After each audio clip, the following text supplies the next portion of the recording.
Yeah, you can see from the image, somebody that won an election is being chased out of the country, goes on exile, and when something happens like this, the real people that want change are chased away. The armed robbers, those bandits, the corrupt politicians, embezzlers are the ones that want to stay in power to run the country. Okay, and they will see any other person like somebody who is bad. You see, they paint the image of those people who are trying to bring change as bad people. All right, they paint them with that dirty brush.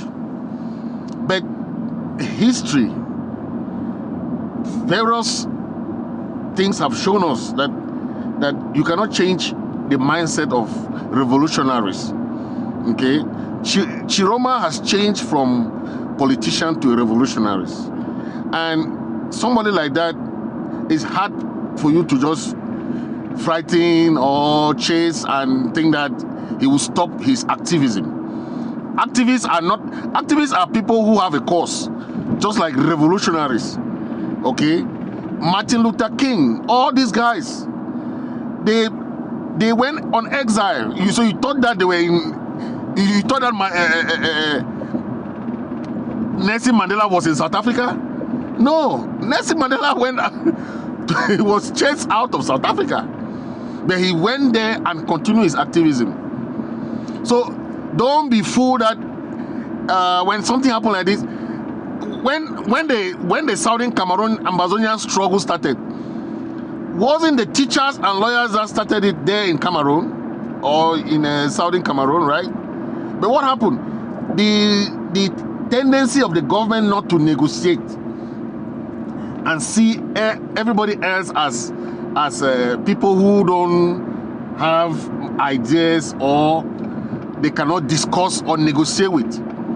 That is the mindset of the Cameroon government, and that is what they think that is keeping them in power. But they don't know that the people of Cameroon are so peaceful that to a fault. They are so nice, because it's just one day thing to take off that government in Yaoundé, one day. Because all the other countries that did the same thing did not spend 1 month, 3 months. No, they just marched there and take the president out.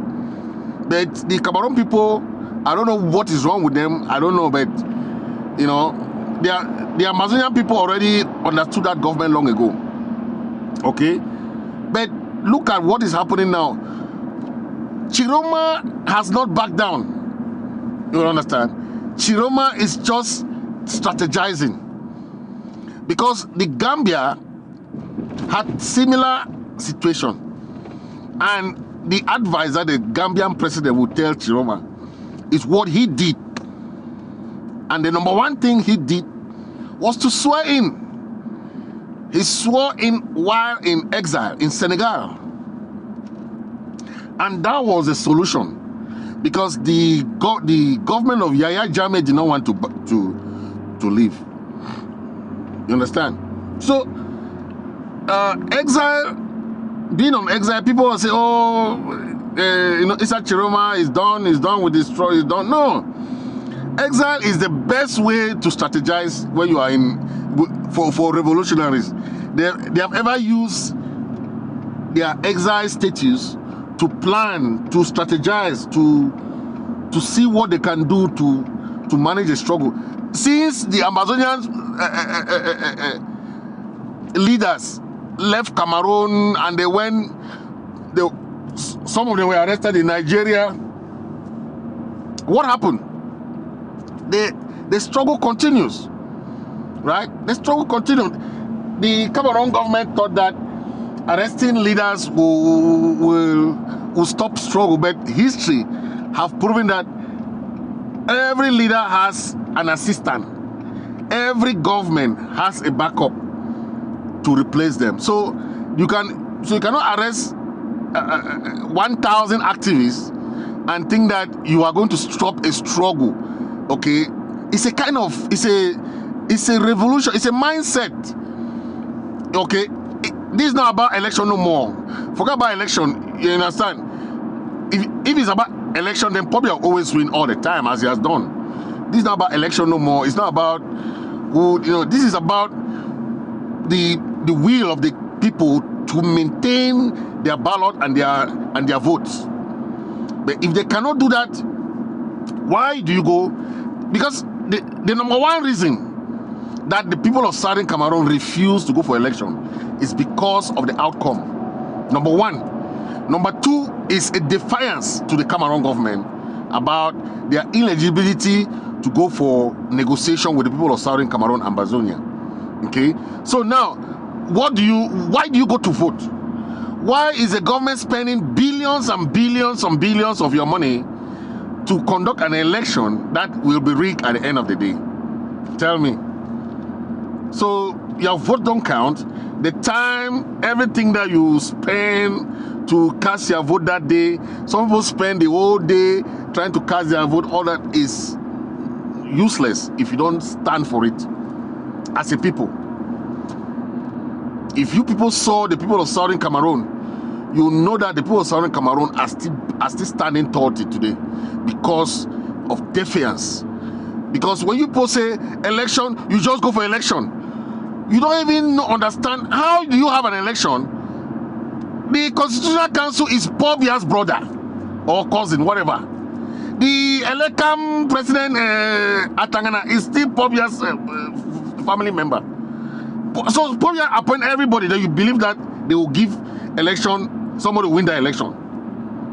Other than Pobia, do you believe that? Nasa.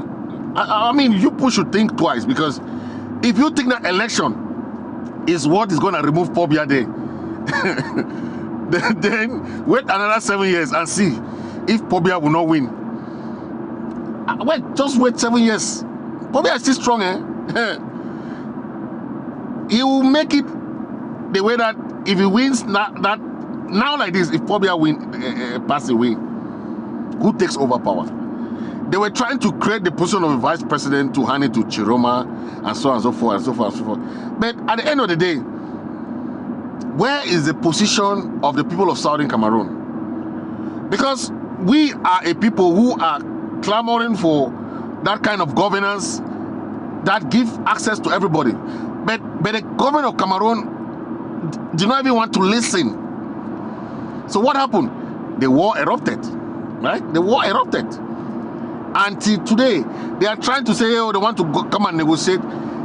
We have had series of negotiations with the Cameroon government, but they are not ready for genuine, internationally mediated peace process.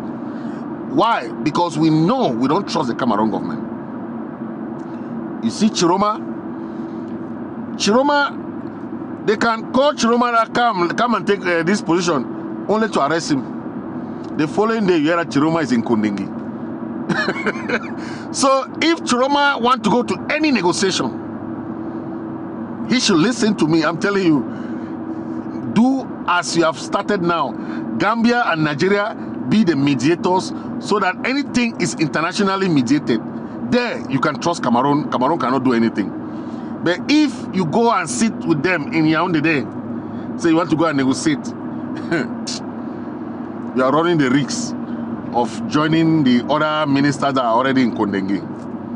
Yes, I'm telling you, that government, never you trust them. That particular government like that. Very, very stingy, very, very greedy government, very crookish government, a government that is so corrupt that they can bribe anybody just to get what they want. And they are using the people's money without remorse. They don't even care what is happening. They just use the money and they don't give account to nobody. And because the people of Cameroon has allowed that to be a new normal for them, so they can use anybody's money, they can do anything and nobody questions them. Okay, they can lavish the money and bribe people, do anything they want. Nobody questions them. That is why they have just made it very normal to bribe, to corrupt. Because bribery is a corrupt, they should go to prison.